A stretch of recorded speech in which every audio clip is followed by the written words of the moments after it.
اے محمد صلی اللہ علیہ وآلہ وسلم، جب منافق لوگ تمہارے پاس آتے ہیں تو ازراہ نفاق کہتے ہیں کہ ہم اقرار کرتے ہیں کہ آپ بے شک خدا کے پیغمبر ہیں، اور خدا جانتا ہے کہ در حقیقت تم اس کے پیغمبر ہو، لیکن خدا ظاہر کیے دیتا ہے کہ منافق دل سے اعتقاد نہ رکھنے کے لحاظ سے جھوٹے ہیں۔ انہوں نے اپنی قسموں کو ڈھال بنا رکھا ہے اور ان کے ذریعے سے لوگوں کو راہ خدا سے روک رہے ہیں۔ کچھ شک نہیں کہ جو کام یہ کرتے ہیں برے ہیں۔ یہ اس لیے کہ یہ پہلے تو ایمان لائے، پھر کافر ہو گئے تو ان کے دلوں پر مہر لگا دی گئی، سو اب یہ سمجھتے ہی نہیں۔ اور جب تم ان کے تناسب اعضا کو دیکھتے ہو تو ان کے جسم تمہیں کیا ہی اچھے معلوم ہوتے ہیں، اور جب وہ گفتگو کرتے ہیں تو تم ان کی تقریر کو توجہ سے سنتے ہو، گویا لکڑیاں ہیں جو دیواروں سے لگائی گئی ہیں، بزدل ایسے کہ ہر زور کی آواز کو سمجھیں کہ ان پر بلا آئی۔ یہ تمہارے دشمن ہیں، ان سے بے خوف نہ رہنا، خدا ان کو ہلاک کرے، یہ کہاں بہہ کے پھرتے ہیں۔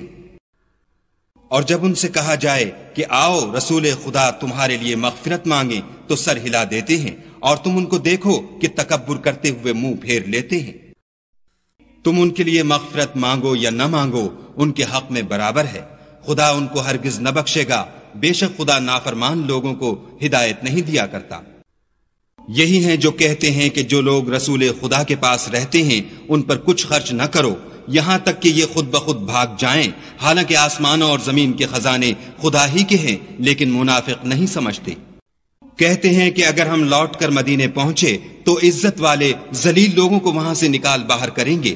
حالانکہ عزت خدا کی ہے اور اس کے رسول کی اور مومنوں کی، لیکن منافق نہیں جانتے۔ مومنوں، تمہارا مال اور اولاد تم کو خدا کی یاد سے غافل نہ کر دے، اور جو ایسا کرے گا تو وہ لوگ خسارہ اٹھانے والے ہیں۔ اور جو مال ہم نے تم کو دیا ہے اس میں سے اس وقت سے پیشتر خرچ کر لو کہ تم میں سے کسی کی موت آ جائے تو اس وقت کہنے لگے کہ اے میرے پروردگار، تو نے مجھے تھوڑی سی اور مہلت کیوں نہ دی تاکہ میں خیرات کر لیتا اور نیک لوگوں میں داخل ہو جاتا۔ اور جب کسی کی موت آ جاتی ہے تو خدا اس کو ہرگز مہلت نہیں دیتا، اور جو کچھ تم کرتے ہو خدا اس سے خبردار ہے۔